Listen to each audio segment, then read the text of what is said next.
Being Black in America comes with its challenges. However, we understand that enlightenment through education is the oppressor's worst fear. By bridging the gap between academia and the people, our purpose is to equip you with knowledge that breaks down barriers during your journey towards truth and freedom. Welcome to the Black and Highly Dangerous Podcast.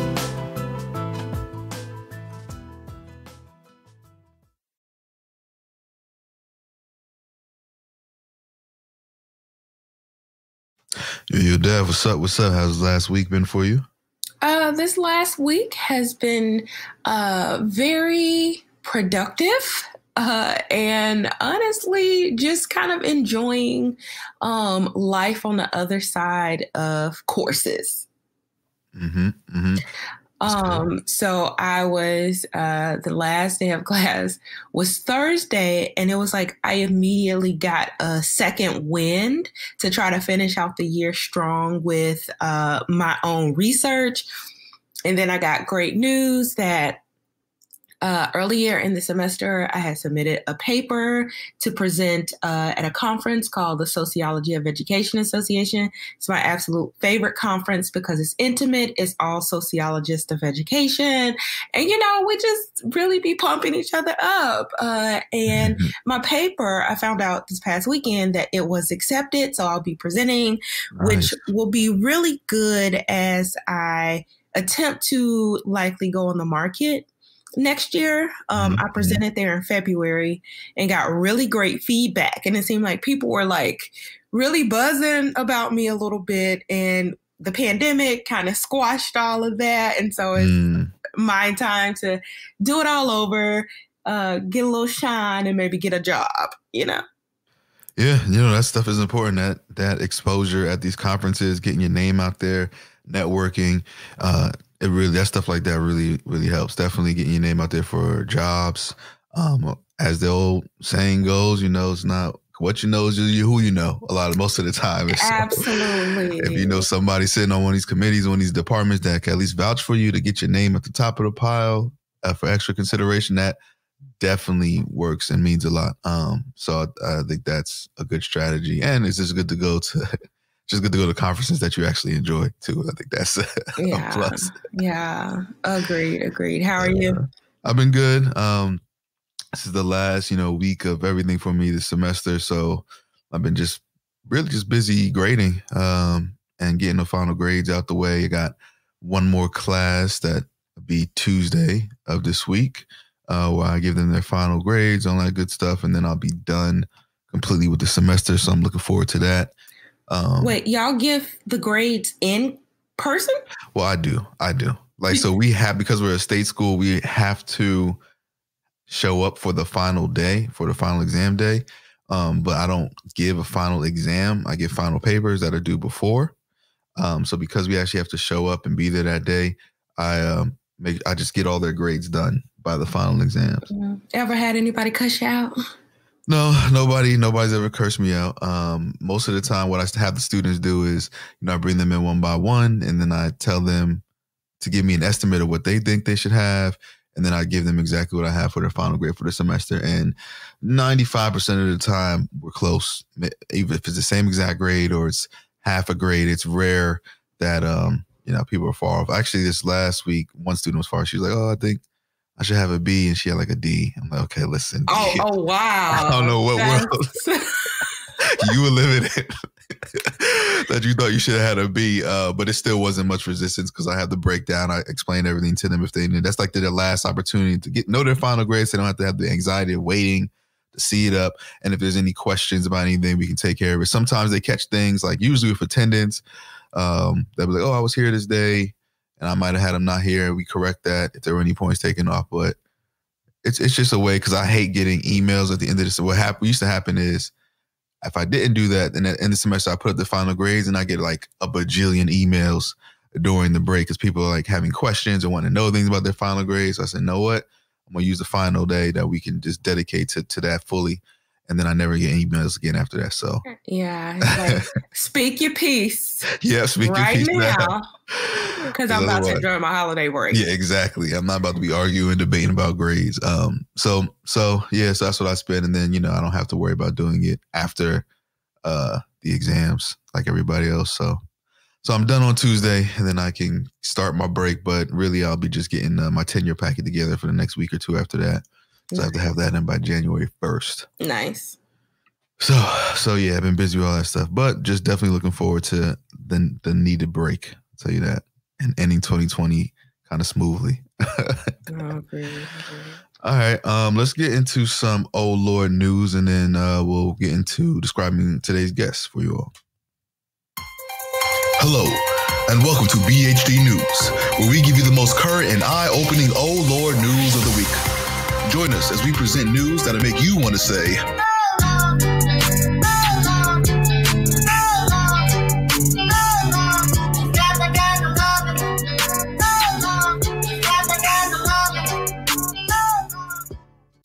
okay.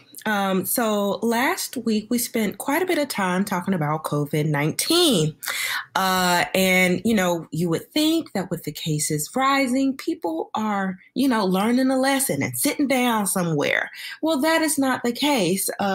But law enforcement is now responding because a couple, they were in San Francisco. They boarded a plane and flew like 5 hours to Hawaii. Come to find out, they had tested positive for COVID-19 before they got on that flight. They knew it. And once they landed in Hawaii, police arrested them and they face reckless endangerment charges. as they should. Yes. I mean, come on. If you knew you had it and you still wanted to take that flight now, all them folks on that plane in the airport, everybody engaged with you are now, at risk for doing that and spreading it to their family. That's okay. I could, just whoever, 50, 60 people on a plane. I mean, that can go a long ways as far as how much it can spread. And that's a long time to be, because, sometimes it is like the length of exposure. So it's kind of like whoever, well, first of all, the whole plane is at risk, but especially those people that were in their direct vicinity. Yeah.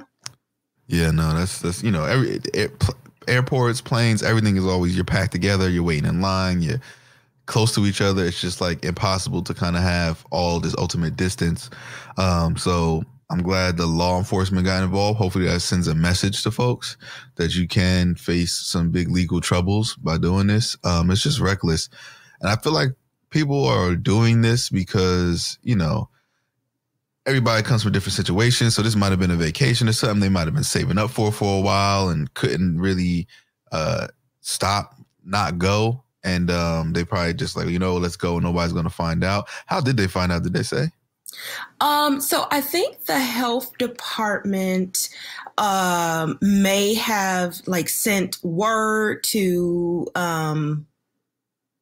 you know what? I honestly don't know, but a similar case can lend some insight. So this wasn't Oh Lord news, but a similar case, a boy tested positive for COVID-19. And I guess the mom or the parent must have, let the health department know that they were going to be traveling. But what ended up happening, the health department contacted the police. The police contacted people like airport security. And for this particular case, they ended up catching the people 15 minutes before they were about to board the flight and ended up not letting them get on. But it was kind of like the tracing thing. So that's actually a really good question. Yeah. I doubt they told the health department. I mean, I'm guessing, my guess would be maybe somebody close to them knew what they were about to do and tipped them. Maybe tipped the health department and to the authorities, like, yo, these people, they know they have it. They about to get on a plane. I see that probably more likely because I'm sure once you feel like come positive, you're telling somebody, at least those people close to you. And I'm pretty sure somebody probably tried to talk them out of it. And they probably was like, nah. So Yeah, be careful out there, y'all. Some folks just do not care about the public health. So stay home and be wary. They do not. And, new numbers are actually, this is Lord news. New numbers show that Black Americans are actually dying from COVID-19 at almost 3 times the rate of white people. This is crazy. Yes. Yeah, this is crazy. So, we saw similar numbers in the spring, or we saw these alarming numbers like, okay, maybe this is just the beginning. We don't know. But the CDC updated the analysis on November 30th, and those rates are still incredibly alarming. Yeah, see, we talked about it before when COVID was first happening, the disparities between the racial disparities, at least between folks who are dying from it, and now seeing 3 times the amount still, or even more than before. That's alarming. We know a lot of the health inequities, and the system plays a role in this. And again, we just got to be careful out there, y'all. This is not for play, especially as the holiday seasons. Like I said, I feel like in another week, we're going to see these numbers uptick even more because Thanksgiving had passed. And I feel like, about 2 or so weeks after that, we're going to see another boost in those numbers. Mm-hmm. What's interesting is that I think it was actually Elizabeth Warren that pushed them to put the disaggregated data out. I think their previous infographics kind of downplayed the disparities, but Warren out there still fighting a good fight, Good. Yeah, that's good. Shout out to Warren. That's how it should be. Don't just lump it all and give us generalized numbers. Let us see the breakdown, because that's going to show some important things. When you show the numbers, and this is why I like when Warren does it makes you responsible now, holds people accountable. Like, hey, we see what's going on in these communities. Now we need to put action to help it. You can't ignore it. Mm-hmm. Mm-hmm. And this my final Oh Lord story. I have other news I can discuss, but the final Oh Lord news story is still COVID-19 related, and it is actually word from Pfizer chairman who said that they are not sure if someone can still transmit COVID-19 after vaccination. So although you could potentially be protected, if someone maybe hasn't been vaccinated, they're not certain if it would prevent it from you from transmitting it to someone else. Yeah, I was watching the town hall CNN a couple of days ago, and Dr. Fauci was on there, and they were just kind of updating and educating people about the vaccination. And that was one of the things he mentioned. He was like, the message needs to be very clear that when you are vaccinated, it does not mean you stop all public health measures that we've been practicing. Because like he said, like you just said, he said that even if you get the vaccination, and he said it even takes still about, after you get the second dose, we said last week it takes about 3 to 4 weeks in between doses, depending on which one you get. It still takes about 10 to 14 days to really take full effect after that. So we're almost talking about a 6-week period before it's even fully official. And then he said that, it stops you from from actually getting the effects of the virus and getting sick from it, but doesn't stop you from actually catching the virus. So you can still pass the virus along to other folks who may not be vaccinated, et cetera. You can still be a carrier for it. So that's why they're pushing everyone to get vaccinated, so then the virus just doesn't have any impact, but you can still pass. So even if you do get the vaccination, you still should probably be wearing masks and all that other kind of stuff, because you can still spread it. Yeah, but it's going to be so long before it's widely available. I've been hearing through grapevine that, there are medical workers that will get it as early as this month. And, they're going to be the first. Although, child, I heard that bankers, like I think Wall Street and stuff, is trying to push for Trump to put them ahead of like the general public, as if they are important first line. Everybody is important. I'll put that out there. But they want to pretend like they're important frontline workers. Yeah, no. Yeah, not bankers are not, and the healthcare workers for sure. 100%. I think they said like nursing homes, nursing facilities. That's where a lot of elderly stay, of course. So yeah, just the most vulnerable populations, the highest risk. They need to get it first, and then everybody else who's healthy, we can still continue to practice and stay safe until things get better. Yes. What about you? You have any Oh Lord news? I have a couple of interesting that maybe Oh Lord newsworthy. One, I guess, is similar to COVID or linked to COVID. And this is something I've been thinking about too, but we could talk about it too, and linked to coronavirus, is that a new coronaviruses, cases have been exploding nationwide. Now health officials are turning to cell phones to help slow the spread of infections. So you can now get pop-up notifications in some states if you were close to someone who later tested positive for COVID-19. So these alerts come from like these health state departments apps that use Bluetooth. So if you were in connection with somebody that's known to have it and they have their phones around them, it will update you if you were like at the grocery store or maybe somewhere where it showed you at the same vicinity at a certain time. It can let folks know. And I've been seeing, like, I have a couple of friends who've used these kind of COVID updates and maps and stuff like that, and they get it like all the time. And, I just wonder how a lot of times when we are in, I think about things like 9/11 and stuff. Of course, that wasn't really public health related. But we're kind of these emergency times, how many kind of rights and privacy things we kind of give away. A lot of times, although it can be for a good cause, I feel like sometimes, we're just like quickly rush to do things for information or whatever government says. And I wonder what can be like the long-term effects of some of these things, of like tracking devices and privacy settings on phones and sharing health information. I think those things should be taken with a little more caution than we have been moving these past few months.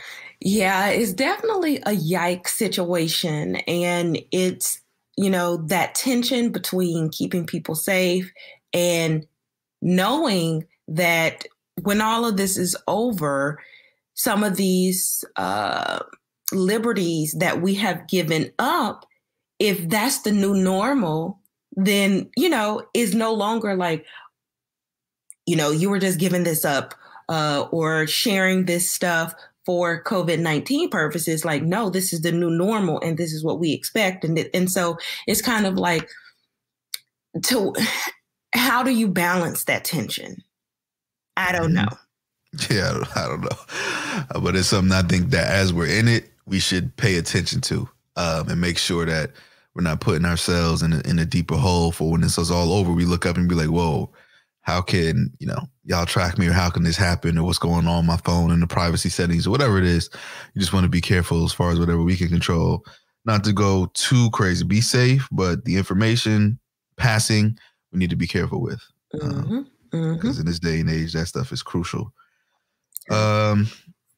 Another, I guess this really is a Lord news story, but it's something that happened in this unprecedented act, historic first. The House of Representatives passed the first Marijuana Opportunity Reinvestment and Expungement Act, which begins to decriminalize marijuana on a federal level. So it was passed widely in the House, but, as always, it has to go to the Senate for final approval, where we know it's going to probably face some uphill battles, but we'll see how long it's up there. Hopefully, if they go on break during the holiday and we can flip this Senate seat in Georgia, maybe it won't. Yeah. We'll see. Yeah, that's why that was oh Lord news to me, because it's kind of like so close, but yet so far away. Because, it has to go through McConnell, and we already know. But I think that's what's kind of been getting to me, because if you actually look at what the House has been doing, if we had a cooperative Senate, we would have gotten a lot of things done.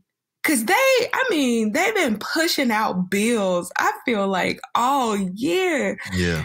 And I don't know to what extent that is symbolic, because they already know what Mitch McConnell will or will not do. To a certain extent, we know. But they are working. Yeah, they are. And a lot of this, I think, is strategic, putting it on record and documenting what Mitch McConnell is doing. And that's just going to be a part of his legacy, and a lot of these Republicans' legacies. to show that they were, in history, they were against a lot of the stuff that we're going to get, no matter how much they push for. Weed is going to be legalized down the line. They may make it slower, but it's kind of inevitable at this point.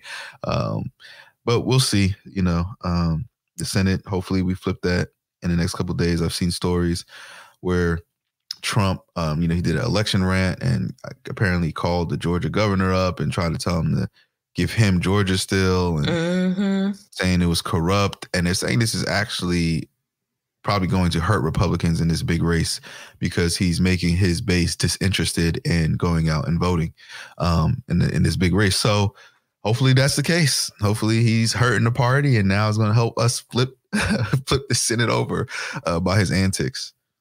Yeah, I'm hoping so, because the rhetoric is it's dangerous.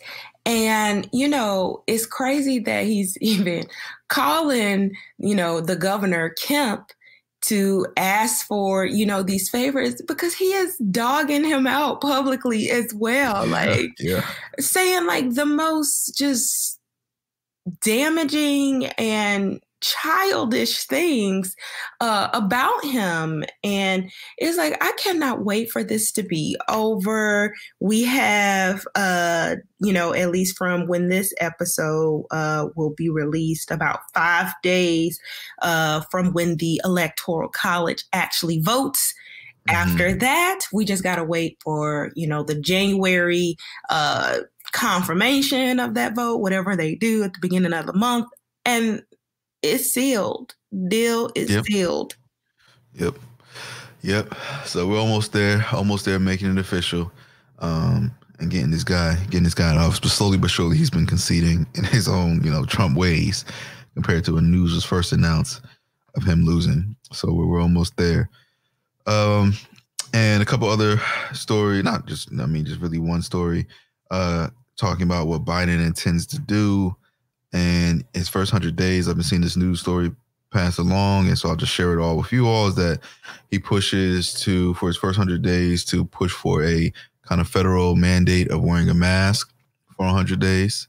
I know a lot of people were upset about that it wasn't happening from the federal office, and states had kind of their own say in it. But Biden says he's going to push for that to help lessen the curve of the coronavirus. Then he's also said he's ready to push a major stimulus package through as well in that first 100 days for businesses and for American people. So we'll see how that progresses as well when he gets in. But those are two important things that we should be paying attention to. Yeah, I'm guessing that I don't really get the feeling that he's going to do anything big with loan forgiveness. I'm just not getting those vibes from him, But Betsy DeVos did just extend the no payment, no interest until January 31st. And I think partly because it was the writing is on the wall, there will be probably some type of relief. So why let it expire December 31st? So she extended that through January 31st. And we could probably see that extended again because Trump was able to do that through executive action. And so. But all that stuff is good. I don't get those forgiveness vibes from him, Ty. Yeah, we don't know about that, so we'll see. And another thing with Biden, there's been a lot of talks about his cabinet. And one thing that I saw people commenting about was that they have the first all-women communications team in White House history. It's also a diverse group of women for the most part. And so people were excited about that. Many people were not on social media. I've seen a lot of people saying silly things like, how is this diverse if there's no men in there? Or why don't we have any men? Or saying really sexist things like, shouldn't these women be in the kitchen? All this kind of stuff, all this hateful thing. I'm like, come on, y'all. It's not that serious. You should be happy. Nobody ever complains when it's all men, usually all white men in these positions. And now it's a change, and now folks are upset. But overwhelmingly, a lot more folks were supportive of it, as they should be. Yeah, it's been exciting to see a diverse, just White House that's about to come in, diverse cabinet picks. Really excited because one, I think I'm pretty sure it's been some research. I can find it if I need to, that diverse perspectives actually make your company or your organization or whatever it is run better. So for us to have a country that is functioning again, we want there to be more than just the white male perspective, which is the status quo. Mm-hmm. Mm-hmm. Yeah, I think we mentioned that. I think it sounds familiar. We mentioned at some point during this podcast, one of these episodes, that diversity increases performance, profits, revenue, especially in the business world. So I think that can definitely be applied to politics. I wonder whether that was a conversation with Alicia. I feel like it might have been that. It probably was. Yeah. It sounds like it'd be on that episode. So kudos to them. I think this has me thinking about too, like sometimes we talk about diversity or increasing diversity. Folks say, one of the, I wouldn't say counter arguments, but the issues is that they say there's not enough, like usually people of color, right? Just numbers wise that, kind of spread out, especially I hear this more so a lot in academia, right? Where it's just like, even though we, the small percentage of folks in this country who have PhDs, and then Black folks who have PhDs on top of that, and any specialty areas, all that kind of stuff, that it's, they say, hey, when we have these applications or whatever, these not offers, but openings, we just don't get a lot of Black people. And, part of me, I started to think about this, and even with the Biden administration, because I've been seeing some critiques of him not having enough. I'm like, that might be true, but I just feel like sometimes people don't want to put in the work. I feel like there are always people of color out there doing the work, and that would be a good fit, but you actually have to go and find them, right? It's not, they're always going to not just be running to you and seeing these opportunities. I feel like that if you're an employer or academic institution or whatever it is, that, it's going to take a bit more effort, but if you're serious about it, you're going to have to put that work in. I agree. All right. Well, anything else? I was about to say, getting us to our topic, because we talked about, what we could expect in terms of policies, but also how like the tide is turning in terms of like, Devolution, like, okay, I'm not going to be in office. Might as well just extend this. I feel like a lot of people or institutions or decision makers are, just like, okay, Trump is about to leave. Let's move forward with more progressive or do the right thing. And that was the case also this week with a decision related to immigration. Did you hear that a judge ruled that the Trump administration must post a public notice that they will accept new DACA applications? Oh, yeah. I did see that, which is a good win. So I'm pretty sure moving forward, we'll probably see some immigration reform. But I know a lot of people who were celebrating this decision from a personal perspective and from like a professional perspective, in the sense that, they work with undocumented populations, and, this is something that is good and useful. So. Yep. No, I agree. That stuff, I'm glad that has been passed or in movement to progress in that direction. And, DACA is very important. So I'm glad that we have, folks have the opportunity now to partake in that, because it was definitely difficult to do during the Trump administration. So it sounds like, hearing even, the loan story and what's going on, we talk about maybe stimulus packages and now things like DACA, we're heading in a more positive direction. And decriminalization of marijuana, these new stories are a bit more hopeful than what we've experienced these past 4 years in that realm of politics. So I'm happy nonetheless to say that, to kind of be going to 2021 in that kind of vibe.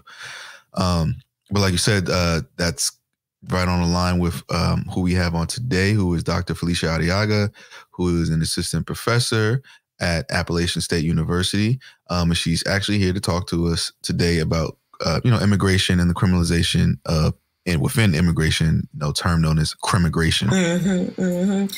Because we know, especially since Trump landed on the scene, he built his entire campaign off of putting forth these narratives about the character of immigrants, particularly brown immigrants, and trying to make that synonymous with crime.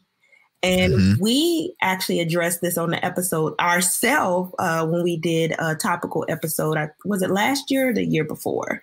I want to say maybe early this year. And so this was a topic that we have been interested in. And so it was nice to invite an expert on this topic who can also, talk about crimmigration, talk about the role local policing agencies in this trend and this conversation around immigration and crime. Yep. Nope.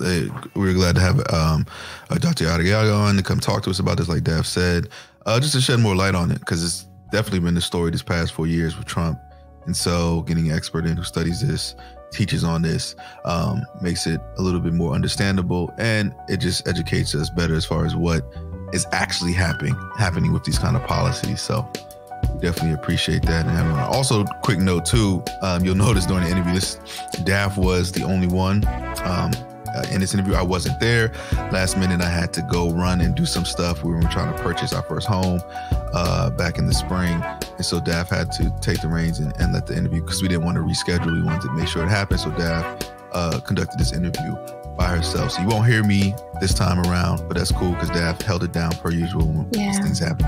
But we missed you. We definitely did. Yeah, I missed y'all too. But it was a great interview nonetheless. So let's hop right into it and we'll talk to y'all later. For years, immigration has been at the forefront of policy discussions and political debates. For today's episode, we explore the criminalization of immigration policy by interviewing Dr. Felicia Arriaga, an Assistant Professor of Sociology in the Criminology concentration at Appalachian State University. During our conversation, we discussed the role that local law enforcement agencies play in the criminalization of immigration, the effectiveness of heightened immigration enforcement, and the harm caused by stigmatization of immigration. Welcome, Dr. Arriaga. Thank you, and thanks for having me on the show today. We are very excited to have you. Today, we'll be discussing some of Professor Arriaga's research related to immigration and the criminalization of immigration policy. But before we dig into that, we just want to know a little bit more about who you are. I know in one of your profiles, you talk about being a public sociologist. So can you tell us a little bit about yourself, what that actually means, and how you kind of decided to pursue this particular career path? Sure, I can talk a little bit about that. And I will say too that a lot of my research when I was in graduate school at Duke University really was based on some of the things I was seeing in my own community. I'm originally from North Carolina. My parents are from Mexico, and my background is Mexican, but we live in a state currently where what we call is like a new immigrant destination, specifically for a lot of Latinx immigrants. So what that looks like, though, is that there's a lot of questions about how this particular population is integrating into North Carolina, especially as most folks know, North Carolina is in the South, and some of the policies, or at least the historical policies that this group is coming into, really have to do with maintaining sort of very racialized and institutionalized structures within both the state and in the South. And so a lot of the research that I was really interested in was really thinking about how this particular population was fitting into what we typically think about as like a racialized social system, or like a society that has very much been based on slave economy. And so a lot of my questions in graduate school were ones that were really meant to try to support community members' questions as well. So I say that I'm a public sociologist, meaning that a lot of my research, before it goes out for publication or for any type of sort of outward-facing public consumption of, say, academics or researchers, really is actually going to community members first. And so even though I wasn't trained as what's called sort of doing participatory action research, I do see more of my research in that vein of thinking, meaning that a lot of my questions that I was looking into, especially when it comes to how immigration enforcement was happening within North Carolina, were questions that are coming directly from community members. So I first and foremost see that my responsibility in doing research is to make sure that that information is getting to the folks who are most impacted. And what that means as far as like being an academic also means that in my teaching that I'm making sure that students are understanding how these processes and sort of how racism is working both in their individual lives, but then really having tangible examples from the communities that they might be living in or that their families are living in. So that's what I sort of think about as myself as a public sociologist, is being able to provide some of that information and being able to construct questions that are going to be really useful for community members. And so what that has meant over the years is that a lot of time when I was in grad school, I also had a part-time job, either lobbying or working with nonprofits in North Carolina to better understand how my research could be developed to be useful for community members. And so I'm fortunate that community members have continued to allow me to do that and allow me to be in community with them. And I'm hoping that I can also encourage other researchers and academics to really think about how are we constructing an academy or constructing research that is really based in those communities and that's going to actually have an impact beyond, say, the publication component of what we're expected to do as tenure-track faculty. So that's probably a longer version of that, but I do see myself as a public sociologist who is really trying to think about how our scholarship can, first and foremost, be grounded in the communities that we're talking about.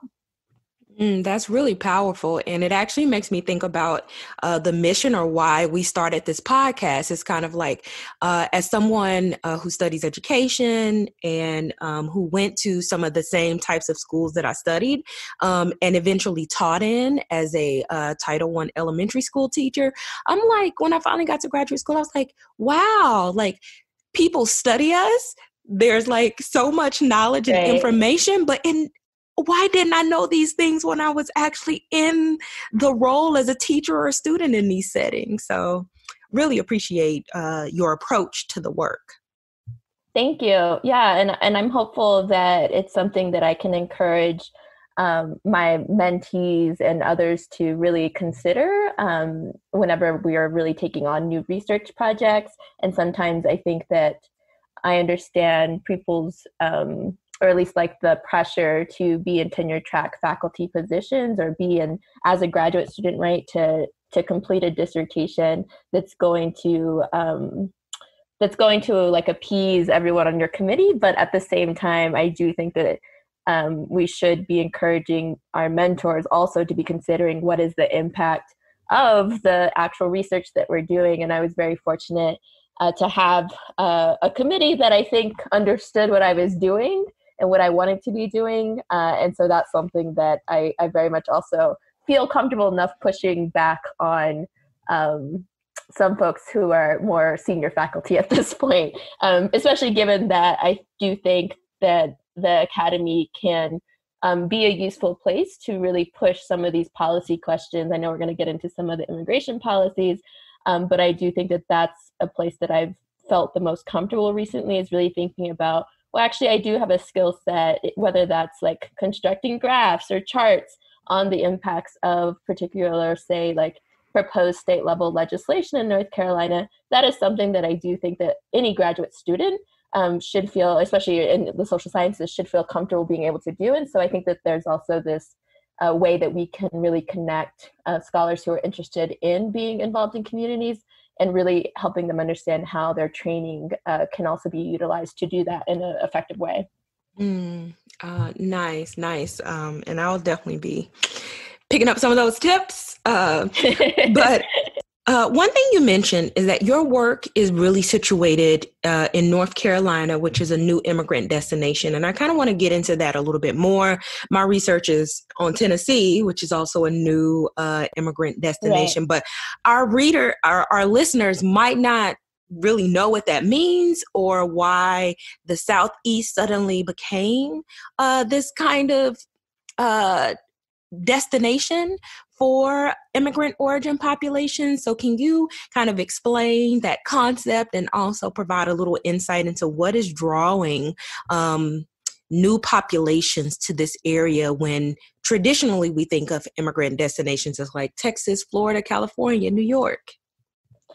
Yeah, for sure. And I do think that there's something really important to think about as far as how our agricultural systems have developed and sort of like the labor market have developed, particularly in places that we call quote unquote new immigrant destinations. Like you mentioned, Texas, LA, New York, like those are typically thought of, especially for Latinx immigrants. And most of the time in my research, I am sort of explicitly talking about Latinx immigrants because that's the majority of this population within North Carolina. But we can also think that new immigrant destinations can vary by whatever sort of country of origin folks are coming from, right? And so at least in the Southeast, a lot of this draw was for construction jobs, as well as in the agricultural sector. And so I very much, when I'm talking about this with my courses or in my courses, I teach the Sociology of Immigration course currently, and I've taught race and ethnicity in the past. We also focus on sort of like my own personal history. So both my parents were farm workers.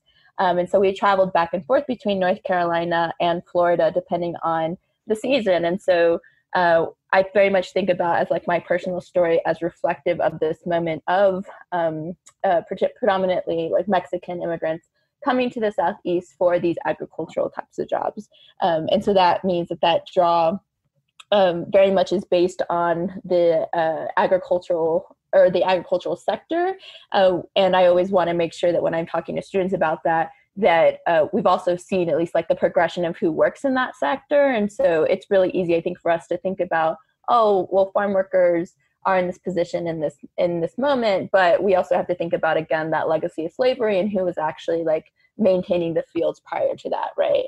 And so I do think that there's unfortunately the draw, or at least like the trying to pull in folks to work in these sectors too, means that at least at some points that they're not also going to be provided protections, right? So we think about the Southeast in particular as not having the best labor protections and not having high rates of unionization and all of these things that go into the labor market. And so that also then means that individuals who might be working in these places are also going to not necessarily have sort of the best standard of living.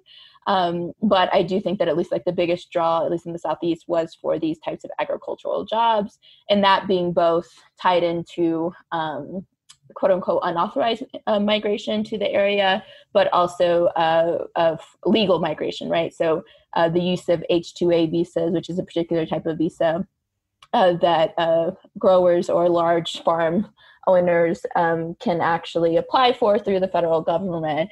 Both of those things become a draw for people to come to those areas. And then we see that folks also were going into the construction sector and increasingly into the service sector, which in this moment, given the current pandemic, means that these folks are actually still working as well, right? So this goes into the component on thinking about labor protections for this group. So I think to summarize that, at least, that the sort of opportunity for jobs in this area was a draw for a lot of folks who have been coming to the Southeast in particular, and to other newer immigrant destinations. But yeah, and which poses a lot of challenges, I'm sure, like in your research, you find that too, especially in the education system, that we then see that sort of the quote unquote integration, or at least like for students who are part of that population to excel in the education system, is going to be challenging, especially if there isn't the support system or the resources that are going to be available to them. Mm-hmm. Yeah, that's exactly what I talk about. And what's interesting is, so, you talk about labor market, like that being a draw to this area, and how people sometimes think of like these different policy areas as being so different or so unconnected to each other. But as the labor markets change, as the demographics of the labor markets change, so will the demographics of the schools and everything else. And yeah, that's kind of how my dissertation is situated. But I it's interesting because in my area, it was like food processing plants, like meat processing. That's been another draw.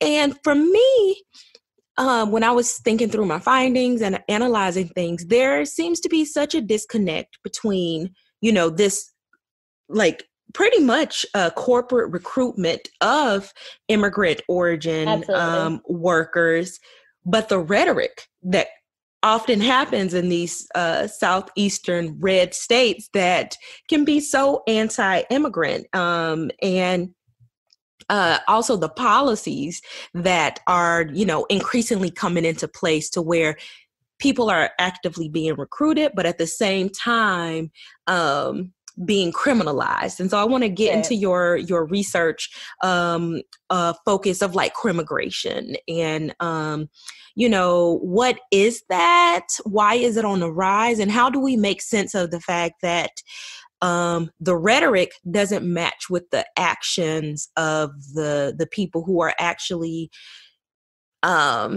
giving rise to increasing immigration in the U.S.? Sure. Yeah, and I think that the question there is like pretty loaded, so I'm going to try to work through a bunch of pieces of it. But crimmigration itself is a term that's mostly constructed through legal scholars, or at the most basic level means the criminalization of immigration law and procedure. And Juliet Stumpf is the person who's sort of like credited with sort of thinking through those pieces. And then I do want to mention too, though, that at least like, because I do spend a lot of time with activists and organizers as well, that there's a different sort of way to think about this too. So in Spanish, it's called the polimigra, which is meaning sort of like multiple, in English, multiple sort of migration enforcement systems. And so I think it's really important too to really think about that type of like indigenous knowledge is coming out of the activist space while sort of academia is catching up in some ways. And I think that we see that quite often, right? Like if you're sort of with your students or with the sort of the folks that you're interviewing, right? They sometimes know, or they probably knew what the phenomenon was, but just didn't have, right, like a soundbite type of name for it, right? And so I think it's important for at least to like understand that people who have been living and being sort of like the targets of these experiences or this enforcement have really, I think, pushed forward in a way to really think about the polimigra or crimmigration from sort of two different sides of things. But crimmigration, at least like in the sort of academic legal sense, is very much when we see this type of immigration law and procedure, which is different than sort of like the criminal justice system, or at least like in sort of like legally separate from those things, in the same way that criminal system is different than the civil sort of enforcement system in our judicial system, right? And so at least when we start to see the development of this, a lot of folks point at sort of various components of our history of when we start to see at least like this type of criminalization occur. I think that at least like in this arena, people also question at least like the historical trajectory of immigration policies in general. So I always like to, with my students, walk through sort of like a timeline, right? So if we think about our immigration policies more broadly and not just focus on sort of like the criminalization component, we can think about that our immigration policies have at least had some kind of caveats when it comes to who we let into the country, right? So back even in 1875, we prohibited convicted felons from coming into the country, right? And so we can sort of see that immigration policy has been constructed in a way to really think about what kind of people, quote unquote, do we want to come into this country, right? And so we know that there's a longer history of barring folks from this country. But if we're thinking about at least like the immigration system, we don't actually see INS, or Immigration and Naturalization Services, which then becomes what we think about today as Immigration and Customs Enforcement, or ICE. We don't see them actually start to really, I think, embody this policing sort of aspect until 1990. So in 1990, INS begins carrying firearms. We do see prior to that in the 80s, the expansion of what we now know of as immigrant detention. So the use of these detention centers to hold individuals. And I think in sort of our previous conversations, we talked about, or at least like we discussed briefly, the punitive turn in immigration detention. And I think that that's something that legally that many folks will continue to sort of reiterate, is that when someone is in immigrant detention, according to the federal government and the way that laws are structured, that's actually not considered a form of punishment in the way that we think about the criminal justice system holding individuals in jails or prisons as a form of punishment. So I think that even there, we can start to clearly see that there's differences between the way that the criminal justice system seems to be working versus, say, immigrant detention. And that's something that I think is really important. I think that that's something that most people, when you're talking to them, they don't necessarily understand the dynamics of that. And recognizing, too, that when immigrants might be held in jail or prison for, say, a criminal charge, that often they're actually completing their criminal charge and then being moved into immigrant detention. And so in that sense, we do have at least this conflation of like the criminal charge component versus like the immigration offense. And that's something that I also like really try to reiterate to my students in particular, and to legislators or whoever I'm talking to, is that those systems are different, but because we don't necessarily have the best checks on sort of a person moving from the criminal justice system potentially to the immigration system, that we then sort of really start to see this conflation. And that's where, even when I was doing my dissertation research and interviewing sheriffs and local law enforcement, they continue to say, well, actually, we would prefer folks to finish out their criminal charge before they went into immigrant detention. Whereas what we were seeing was that people were actually not necessarily finishing their criminal charge. So even those folks who are adamantly anti-immigrant were not necessarily, I think, holding on to that understanding, or at least like punishing, quote unquote, folks in the way that they think they were. So I think that there's a lot of conflation between how both of these systems are working. And I think that that's where we do actually have a lot of power to really think about, actually, can we push some pieces on the criminal justice side before even thinking about how people get into the immigrant detention side of things? That's actually really interesting, and it made me think about a question that I have, because there's often, or there has been increasingly, at least in politics, this rhetoric about the link between immigration and crime. And like you mentioned, in the 1800s, was it, blocking individuals with like a criminal past. And so there's this rhetoric coming up again about like, the link between immigration and crime. And can you just, provide a little insight into our listeners? Is there an actual link, or is that thinking just really misguided? I think it's interesting. So I do think that most folks will push back on this idea that immigrants are coming here and committing more crimes, especially I think activists and folks who are seeing this on the ground and how it's being implemented. I think that there's, at least when we're seeing, and I think the Migration Policy Institute, as well as Pew Research Center, have put out a few reports on this, that actually the longer immigrants stay within the United States, the more likely their rates of crime are going to look similar to the US born population. So to the extent that we actually see those folks committing more crimes, I think that that's actually what we're seeing. And I think even the Cato Institute, or folks that we sort of think about as more sort of like on the anti-immigrant side of these things, have also not necessarily seen the effectiveness of these types of harsher immigration enforcement policies at the local level. So I do think that there's mixed research on this. I think that I would say that there isn't necessarily the most sort of concrete evidence to show that immigrants are committing more crimes. In fact, we sort of see the opposite. And what we do see, and what more researchers I think are concerned about at this moment, is also whether or not the immigrants are even like interacting with law enforcement. Right. So plenty of the community groups that I've at least worked with have worked with researchers to really focus on are individuals who are immigrants, or families, mixed status families, where some of the individuals may be undocumented and some may be born here in the United States.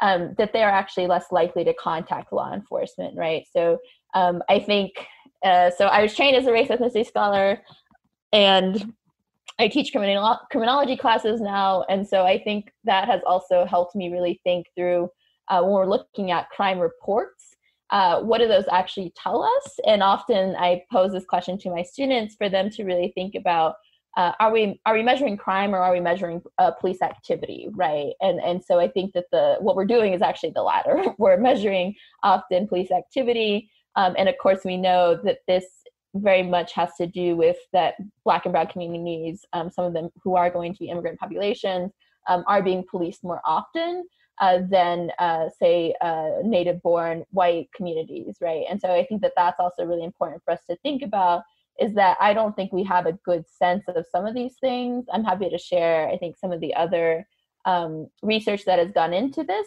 but I do think that we don't actually know enough about this. And in places where they have adopted more harsher immigration enforcement policies, that they don't actually show a decrease or an increase in the sort of rates of crime for immigration, for immigrant populations. So a lot of this rhetoric is really utilized to, I think, ramp up those efforts with very little evidence. Interesting. I really appreciate that. And, I guess while we're getting more toward local law enforcement and contact between, immigrant populations and law, enforcement agencies, I wanted to talk more about the role of, because you talked about how the systems are kind of different. And even when you, spoke to law enforcement agencies and officers, how they wanted individuals to kind of finish their, the criminal justice or the, sentencing related to that before immigration proceedings and etc. And I just wanted to talk more about your research related to the role of local law enforcement in the criminalization of immigration. And you wrote an article, a public-facing article about banking on immigration. So can you just talk about how local law enforcement agencies have kind of, I don't know if you would even call it starting to bridge traditional criminal justice law enforcement and immigration enforcement? So yeah, can you talk about that a little bit? Yeah. And I think I'll be able to utilize, I think, the North Carolina component as illustrative of sort of how other states might be going through this process. It does vary state by state in sort of the eagerness of local law enforcement to participate in sort of this local type of immigration enforcement. But some of that also stems from these federal programs. And so I often sort of try to map this out from the national, the state, and then sort of the local actors and how they are involved in it. But in North Carolina, and this is pretty consistent, I think, across the country at least, is that a lot of this participation between local law enforcement and immigration enforcement really started after 9/11. And so there's a lot of my work also focuses on thinking about 9/11 in the moment of sort of the scare tactics and sort of the ramping up of this anti-immigrant sentiment, even though it wasn't necessarily directed at the sort of biggest population within the United States of immigrants currently, but it was directed right in this sort of national security sort of understanding, or at least scope of that. And so we start to see at least federal agencies trying to take that on, and then also trying to what we call, at least or what other researchers focus on, is the devolution of immigration enforcement. So we start to see that this no longer is just sort of housed within the federal agencies, but really trying to trickle down and make sure that local law enforcement offices are participating. And part of this also is occurring through this particular type of biometric screening process. So most folks hopefully know, or at least have an understanding that if you're arrested for whatever sort of offense at the local level, that you're going to go probably to a local jail or just some processing center, and there they're going to take your fingerprints. And so immigration, I think, activists as well as scholars really focus on sort of that process as being the starting point for information to be shared among a bunch of different agencies. One of those agencies being the Department of Homeland Security, which can start sort of an immigration enforcement process. And so this started to pick up across the country back in 2008, I believe, under what is called Secure Communities. And from there, North Carolina was actually one of the first, we had one of the first law enforcement agencies to start to do that type of biometric screening and sharing. And from there, we start to see also local, mostly sheriffs.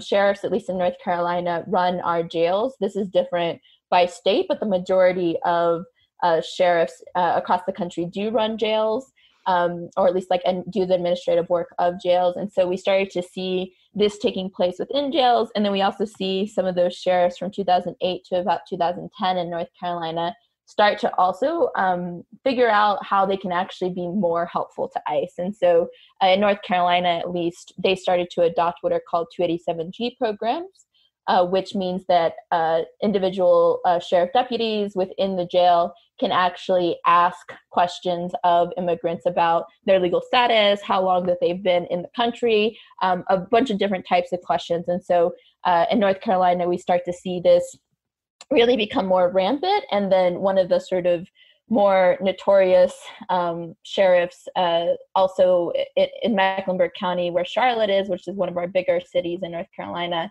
then is actually asked to join a national task force to figure out how to do this more effectively across the country.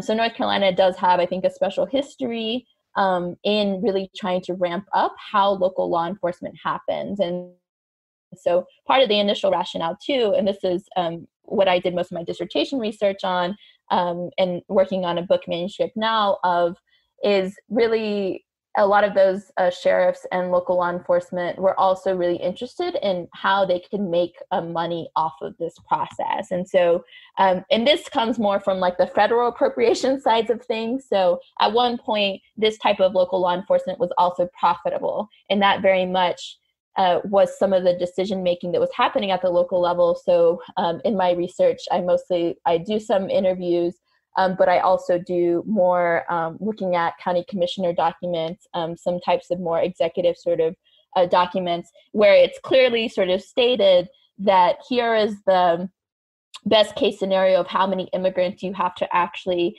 incarcerate in a local jail, and then ask the federal government for some kind of reimbursement to make sure that it's actually staying profitable.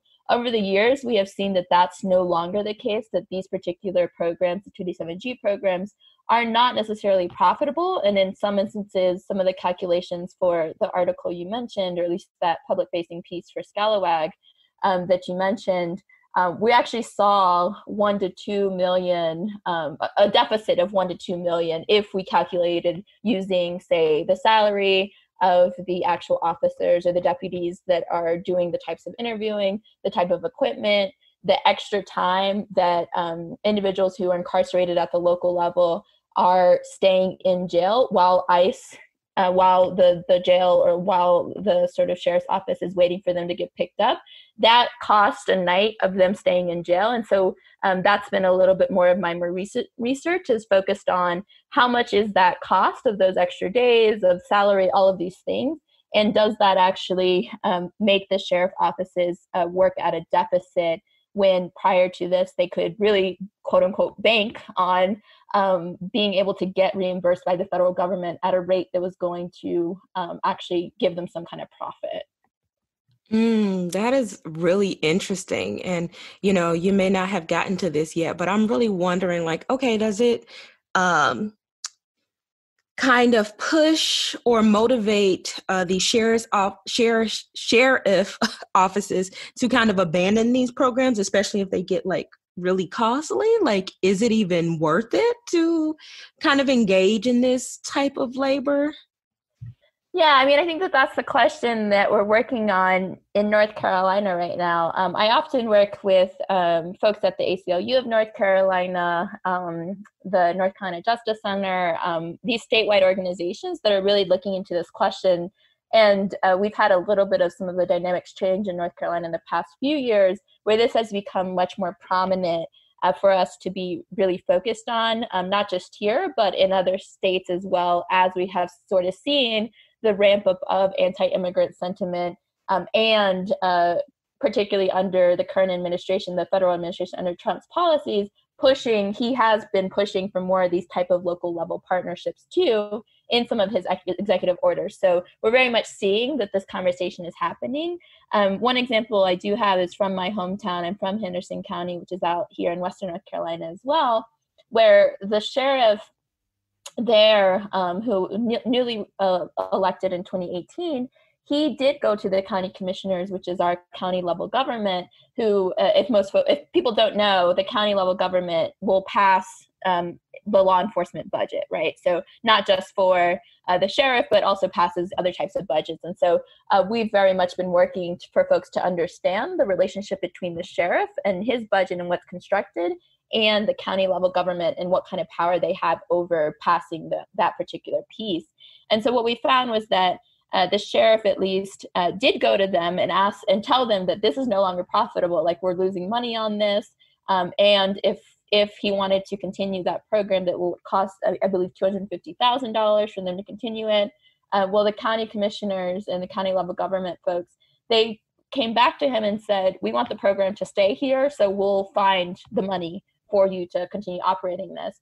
So we do see that it's continuing to be a conversation, and very much in this sort of like divest, invest conversation that's been happening at the national level, partially coming out of some of the sort of movement for Black Lives, and really thinking about how we can think about local law enforcement agencies as really taking up a large portion of county level budgets without much sort of accountability, and really thinking about how some of those funds can be utilized in a different way. So we do, at least like what I've seen in North Carolina, is that these conversations are happening, that people are concerned about the profitability or the sort of deficit that people are going into, and what is the rationale to continue doing these programs, especially if they're going to continue to be targeted for sort of like bad practices or as being anti-immigrant. What we've also saw in North Carolina in 2018, that the money issue was part of these re-election campaigns for 2 sheriffs in North Carolina, alongside sort of their anti-immigrant stance. And so both of the folks that we sort of saw a historic shift in some of this conversation in 2018 in the sheriff elections in North Carolina, where the 2 biggest counties, so where Charlotte is and where Raleigh is, both of those counties, the sheriffs who had held office for a substantial amount of time, they were being targeted as holding on to these 287G programs, as wanting to continue them, to sort of as these types of local enforcement partnerships. And community activists, community members across the board voted those folks out. And so what we're seeing, at least in North Carolina, and we're starting to see this, I think, across the country, is this push to really think about sheriffs as being the forefront of implementing local immigration enforcement policies. And people are starting to really question whether that's their role or should be their role, especially if on the other side of things, they continue to say that they're wanting to maintain public safety for all of the residents who are living within sort of their jurisdiction. That's very interesting examples, and exactly what I was speaking to with that question over, like, are they wrestling with these contradictions between the cost and potentially the effectiveness. So we've kind of talked about how these, this connection between local enforcement agencies and like Crimmigration has impacted like sheriff's offices and things of that nature. But like, how has like Crimmigration, broadly or more specifically in your context, shaped the lives of families who are subjected to these policies? Like, what is there harm? And if so, like, what is the harm that's caused by this punitive turn in laws related to immigration? Sure. Yeah. And I think that there's a few ways that I sort of think about this. And part of it is on this bigger question of inclusion and sort of just citizenship, more sort of like in a theoretical sense. So I think about, or at least like when I'm talking about this with my students, I focus on what we say is like full citizenship, if that's such a thing that exists, but there's a few theorists who I sort of draw on from that. So Evelyn O'Connell-Glenn, who really focuses on thinking about different levels of citizenship, some being social sort of citizenship, legal citizenship, which is typically what we're talking about when we're talking about sort of the idea of crimmigration. But I think at the sort of crux of all this is this focus on what does it actually mean for people to both be included in society and to excel, right? And so one of the things that I really appreciate, especially when we've covered in class the stances of candidates who are running in the Democratic Party for president, is this great scorecard that I'm hoping that at least we can uplift a bit, but really thinking about this question of equality and inclusion for all people, right? And so whenever we're thinking about how crimmigration impacts individuals, it very much impacts them in a lot of different ways, and some being very direct. So the most sort of direct being that because folks don't have driver's licenses, or immigrants may not necessarily have driver's licenses because they've been taken away within most states, there's no sort of ability for immigrants who are here without papers or without documentation, that they're not allowed to obtain a driver's license to drive. That doesn't necessarily mean that people aren't driving, right?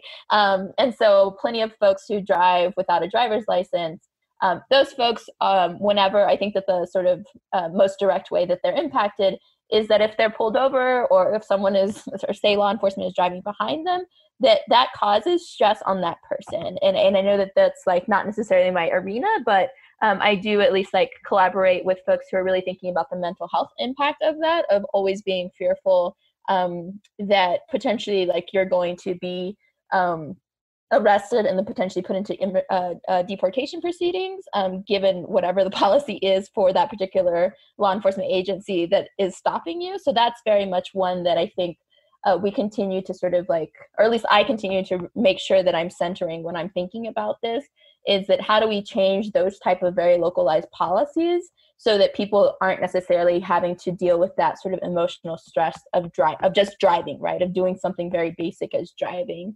And so I think that that's one component. I think in sort of the scorecard that I'm looking at right now, just as a reference point, also thinking about other pieces where this is impacting folks not just emotionally, but can also impact sort of people's trajectories in life. So thinking about in North Carolina, anyone who is undocumented and who wants to attend higher education, they typically will have to pay out-of-state tuition, right? So this also varies by state whether or not students are able to enroll in universities. At any rate, I was in South Carolina for a conference with some educators about a month ago, and we talked about South Carolina's policy on this, where some individuals are still barred from even stepping foot onto college campuses. So we can think about that there's a lot of different ways where if we're talking about inclusion and the impact of crimmigration, that it can be very expansive. This also means that, and this is a few studies have really referenced this, and really to go back to the point that this also means that a lot of immigrants might be fearful of actually talking to law enforcement. And in that sense, if you're sort of if you believe that law enforcement are there to sort of support you, to really think about sort of the public safety of a community, then you automatically have a problem if there is a portion of the population that is not willing to actually interact with them. And so that can also just mean that we do see, or we might see different types of activities that are not necessarily going to be reported to law enforcement. And so I do think that there's a lot of different ways that immigrants are impacted by at least not even the sort of very explicit threat of crimmigration, or at least this conflation of the immigration enforcement systems with the criminal legal system, but very much even the sort of the threat or the idea of this. I think right now we're seeing these questions of whether or not, or a lot of questions that we've been asked, and some of this is the other statewide work that I'm working on now, is whether or not immigrants can even apply for some of the free food that's being offered during this moment, especially if they don't have access to food on a regular basis or they're not working. And some of them are concerned because of the proposed public charge rule that has come into effect at this point too. And so there's a lot of these, like, I think, overlapping pieces that causes fear in people and also causes them to not be trusting of government agencies. And so I think it also means that at the local level, there has to be much more sort of emphasis on, if you want really a community where people feel included, and where there's going to be at least conversation across communities, that some of these things have to be very explicitly either denied, that like actually you can get these types of services and no one's going to pass your information on to a federal agency. Some of those things have to be more, I think, proactive strategies in reassuring people that these aren't going to impact them on an everyday basis. And so I think that there's some innovative ways that folks have been doing that.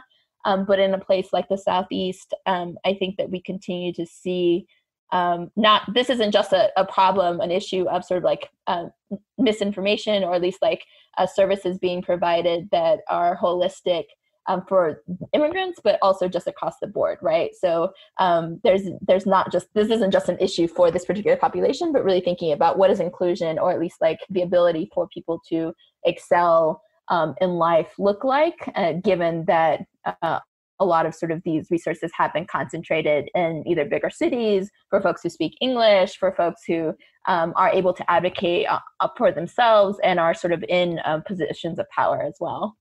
I'm happy you said that. And I kind of found that in my research. So outside of the school, I actually found out that there were many immigrants, like in my local research context, who actually regularly experienced crime against them. So whether it was like, robbery, their house being broken into, and they actually did not call on law enforcement.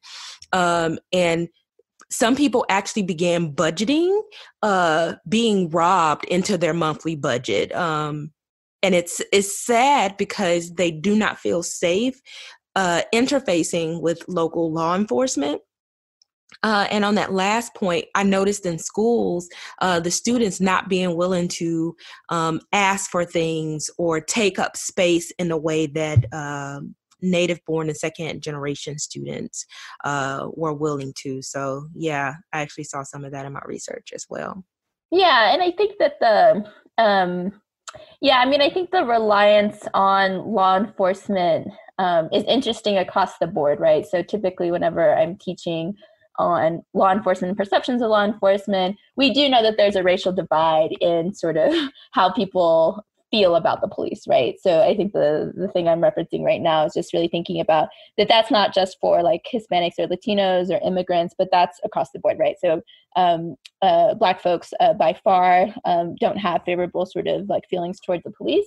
And I do want to, I guess, reiterate too that in certain situations, at least like from, I think, particularly my research, although law enforcement, I think, was, forthcoming in what types of partnerships they maybe have had with ICE.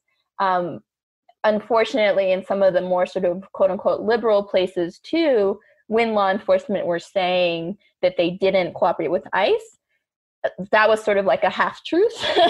And so I think it is, at least like, it's been really challenging for me to, I think, advocate for better communication between law enforcement and immigrant communities. Partially because I think that there's this question of transparency that I continue to come back to, and that I unfortunately, I think, jaded my experiences a lot, especially given that when I was living in Durham, we had a lot of instances where we were directly going to the sheriff and questioning his practices when it came to immigration enforcement. And then after doing public records request, we sort of found that what was being said publicly, especially to immigrant communities, was not what was actually taking place. And so the actual level of immigration enforcement partnership with that particular jail and the Durham County Sheriff at the time was not actually what was being told to the public. And so I do think that because of issues of transparency that are rampant with any local law enforcement agency, that this is one particular arena where I think you have to continue monitoring to be able to suggest to immigrant communities that it is safe to actually go and make reports to these individuals. So I'm not sure, or at least I haven't seen too many great examples of how that particular shift is going to happen, because I do think that these questions of transparency and accountability within the criminal justice system are ones that we're going to continue to have to fight for a long time. Yes, I agree. And kind of in this answer and in your last answer, you mentioned like transparency and just really putting it out there that, you know, this is a place where you can come, or these are resources that you can access. Just thinking more broadly about the punitive turn in immigration, enforcement, and et cetera. Are there any other solutions or policy, you know, recommendations that we should be moving towards to, one, kind of stop this punitive turn, or at least reduce some of the harms that are caused to immigrants and their families? Yeah, I mean, I think what I referenced before, as far as some of those sheriff elections, one of the things that a lot of the community members were pushing for in these elections in 2018 was for this type of partnership between immigration enforcement and the sheriffs to stop, because that's at least where a lot of the deportations, or these people being moved into immigrant detention and then being deported, were coming from. And that's, I think, really important, because I think that, yes, we should be concerned about ICE as far as like the federal agency and when they actually do these like types of enforcement actions, but they very much, and this is when I've talked to at least the, and I've done a few interviews on local radios with the immigration communications director for the Southeast. And he said it himself that ICE doesn't have enough officers at the federal level. I forget how many they have right now, but I think maybe 40,000 or so. They don't have enough officers to actually go after everyone who is here without papers. And so what they do is they depend on these local level partnerships to actually do that work for them. And so in that sense, I think one of the ways that we at least can go about really changing this process and what's happening, especially if it's going to instill fear in communities who might be mixed status, is that we continue to actually target those types of partnerships at the local level, especially because of the inaction at the federal level when it comes to trying to actually allow people a pathway to citizenship, right? So at the same time that we're thinking about why are people getting caught up into this system and going into immigrant detention, we also have to think about, well, actually, the simple federal solution is that we provide folks a pathway to citizenship, right? Which obviously in this moment and what we've seen, right, in a long time, unfortunately, almost 20 years since there's been any kind of substantive immigration reform, that's not really a possibility at this moment, right? I think that folks saw when DACA, when community members were pushing for DACA in 2012 under the Obama administration, that at least, like, I think was a glimmer of hope of allowing, right, some portion of the population to no longer sort of live with this fear, right, with this quote unquote fear of being deported, right, because they're getting a stay from deportation removals. We've sort of seen the back and forth conversation about that. We'll see during the summer the Supreme Court decision on that, I believe. So there's sort of like these different steps that I think can happen at the local level, the state level, and the federal level. And so, but for the most part, especially given, I think, the inaction at the federal level, most people that I talk to are really thinking about how do we make these local level changes. And so on the sort of basic side of things, I think it's questioning how the local law enforcement agencies are partnering with ICE, and then deciding if it is appropriate for that community to push for ending those types of immigration enforcement partnerships. And then I think on the other side, like that's, I think, trying to at least stop some of the immigration enforcement. And then I think to go back to this other piece of what does it actually mean for immigrant communities to feel included in their actual community, in their broader community. I think that those things can look a little bit differently. We have seen, at least in North Carolina, efforts to provide immigrants with these special types of identifications so that they don't necessarily fear every time being stopped by the police. It is not necessarily a driver's license at all, because that's decided at the state and federal level, some of those policies. But it is at least a way for them to be identified. And that's what we constantly heard, especially when I was doing my interviews during my dissertation research, was that law enforcement, whether or not they wanted to be immigration officers or whether or not they wanted to start this immigration proceedings for someone who was arrested, the main reason they sort of cited that they had to actually arrest people was because they couldn't identify the person. And so them being taken to jail for their information to be tracked and everything, that was the process where we were trying to deter folks from getting to that point. And so there have been some innovative ways to introduce municipal IDs. The identification that I'm particularly talking about in North Carolina is called the Faith Action ID. And those are opportunities for individuals to feel that they at least have some very small sense of safety, to not necessarily have to go to jail to potentially then start deportation proceedings, if that is whatever the partnership looks like at the jail. So I think that there's different ways to think about this sort of piece around integration and inclusion that goes beyond even the immigration enforcement side of things. It's sort of like trying to figure out the immigration enforcement side is like the first step, which again, I think it took me 5 years to really get an answer for 5 counties on what that looked like. So it is hard. And then moving from the immigration enforcement to really thinking about these, how are we including people, not just in their ability to operate in their daily lives, say going to school, taking their kids to school, driving, going to work, and feeling comfortable in those places. And then on the sort of far end, which is I think where a few groups are moving to, and I'm thinking about the Latino Migration Project, which is based at UNC Chapel Hill, does what's called building integrated communities, where local governments actually apply to be part of this 2 to 3 year process, where they're assessing how are they actually including immigrants into their local processes, whether that be city council, county commissioners, dialogues with different sort of agencies. And so I see that as a opportunity to really think about how are we including this particular population in some of the sort of government processes that we tend to take for granted. And so I think that that's the piece too, where we can really start to push for more inclusive practices. And that's not just, again, it is some of these programs are modeled specifically for immigrant communities. But I think that even at the most basic level, a lot of people do not pay attention to their local government and how it functions. And so often in my classes, I ask students to go to a city council meeting, go to a county commissioner meeting, so that they can get a sense of how these people are actually running a lot of the sort of the practices that impact the students' daily lives.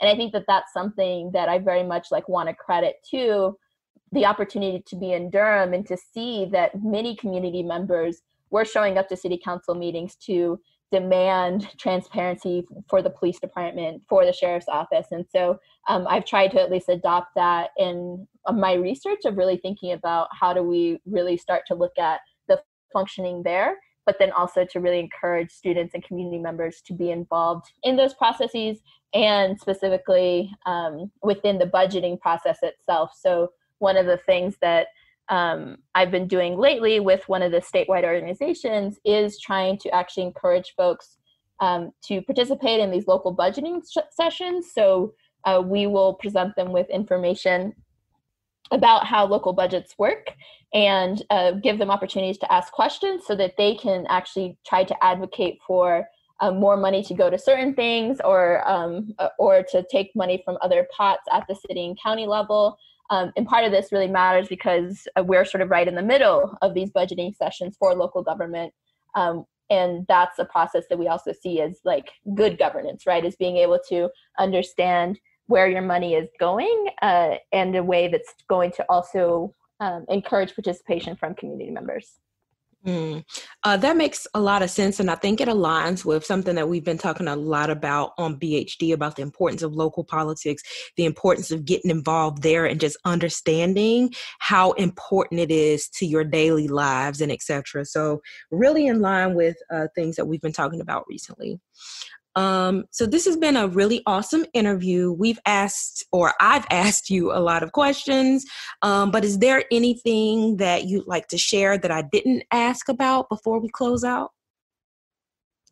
Yeah, I mean, I think the only thing I will share is that there's some good examples, and hopefully we can share this on the podcast page as well, of some of the things that I've been talking about. I really, at least like in the past few years, have also been participating more in sort of politics, especially as we think about how do we support candidates, or at least like challenge candidates to think beyond sort of like the status quo. And so one of the two things I do, I think, want to lift up is the Migrant Justice Platform, which is sort of trying to build a unity blueprint for really thinking about how do we push for more inclusive practices at the federal level. And then there's a really great scorecard for some of the Democratic candidates that my friends over at Raices Action pulled together. And they're talking about some of the inclusive pieces that I mentioned. But obviously, they're also talking about the border wall, which we didn't get much to here on this call, which I actually prefer that we don't, partially because the spending that goes into at least some of the enforcement along the borders is pretty separate from, I think, the type of interior enforcement that I research and that I talk about, but still very much, I think, in line with sort of this understanding of how our borders are being militarized in the same way that we can think about local law enforcement being militarized. And then I think the third part of that is also this really, I think, poignant piece on we are here because you were there abroad. And I think that that's really something that I try to drive home with my students in the immigration class, is that a lot of the reason that people are even migrating to the United States in the first place is because of international intervention that the United States has played a role in, some of that being participating in some of the wars in particularly the Central American countries that we're seeing folks migrating from. But we always have to think about, like, when is it also that our immigration policies are reflective of the United States' political relationship with other countries. And so those are the two, I think, things that I just want to briefly mention, because I know that we can talk about criminalization a lot, and I'm excited to always have these conversations, but that the reason people are coming in the first place has a lot to do with the United States' previous relationships with those countries. Absolutely agree. And we had a immigration episode, I think, at the beginning of the year, where we really tried to provide some of that context to say, immigration isn't anything new. And there are a lot of policies in the past that kind of contributed to what we see as a border crisis, when really, the United States has had a really big hand in whether it is had their hand in other people's governments and, shaped the way the country has run in a negative way, and therefore kind of pushed people to move or pulled people toward the United States, just as well as, because we talked about like the Bracero program and how when that ended, it kind of turned these migrant workers who were accustomed to working and living in the United States, all of a sudden they are, quote, illegal or undocumented immigrants when, they're doing the same thing that they were doing before. So that is a really important conversation, and it's something that we want our listeners to be informed about, because there's a lot of rhetoric out there, and it's just really important to, if you know the history, then your attitudes about certain things might change. Yeah, for sure. I mean, I just had my students watch Immigration Battle, which is a Frontlines documentary from 2015. And I think one of my students in virtual office hours had just asked this question, wait, I thought Obama was good on immigration. And I was just like, I think we have this very shorthand ways of talking about like which president is good or bad on things. But I do think we have to get beyond that to really think about, there's a whole lot of different policies that go into immigration reform or immigration policy. So some of that is what is our policy on refugees, right? What is our policy on DACA?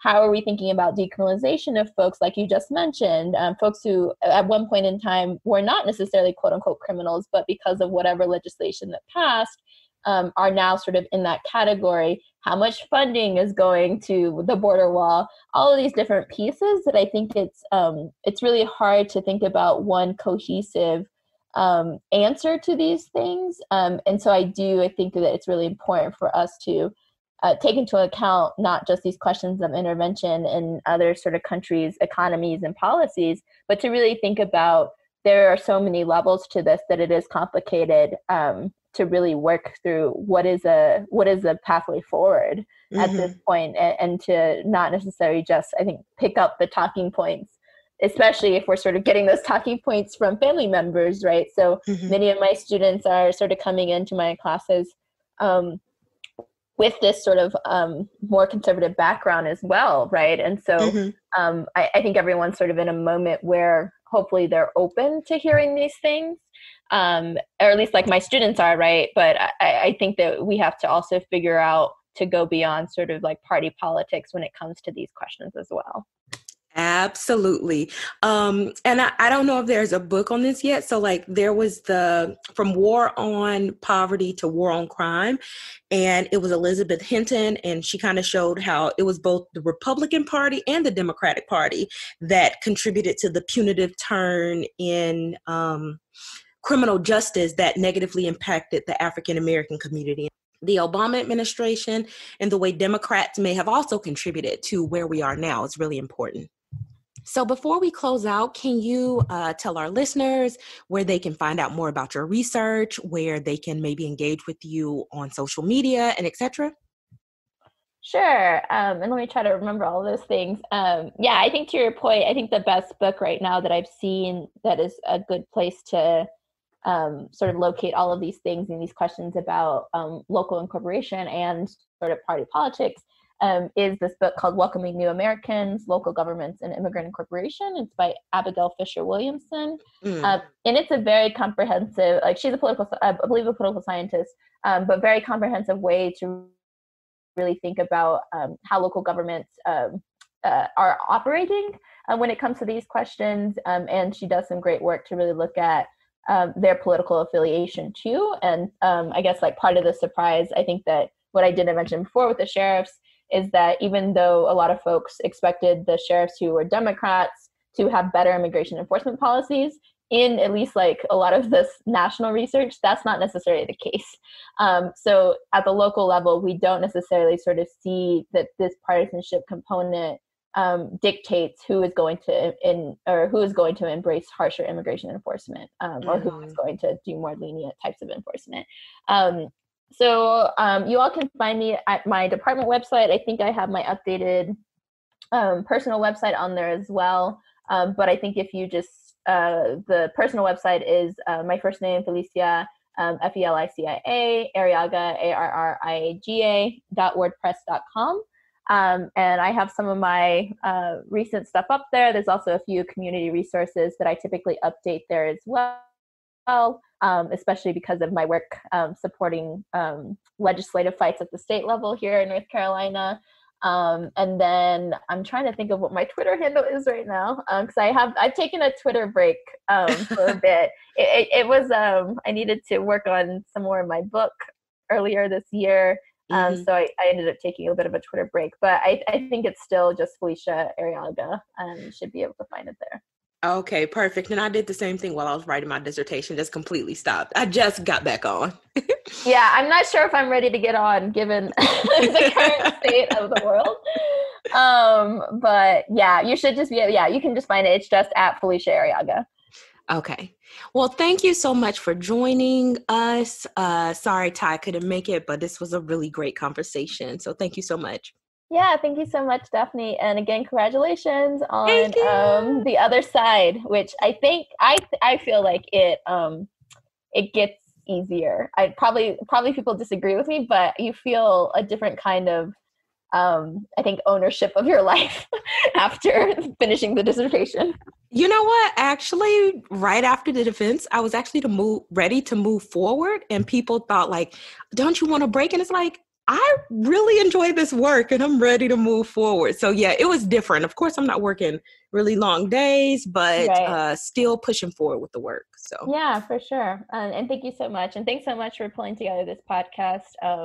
It's really great. And I'm excited to hear the finished product. Yay. Thank you. If you're interested in continuing this and other conversations, visit our website, blackandhighlydangerous.com, to subscribe to our email list, suggest topics, and participate in our discussion forums. Follow us on Twitter, Instagram, and Facebook at BHD Podcast. And please don't forget to subscribe and rate our podcast on your favorite platform. And as always, continue to be the oppressor's worst fear.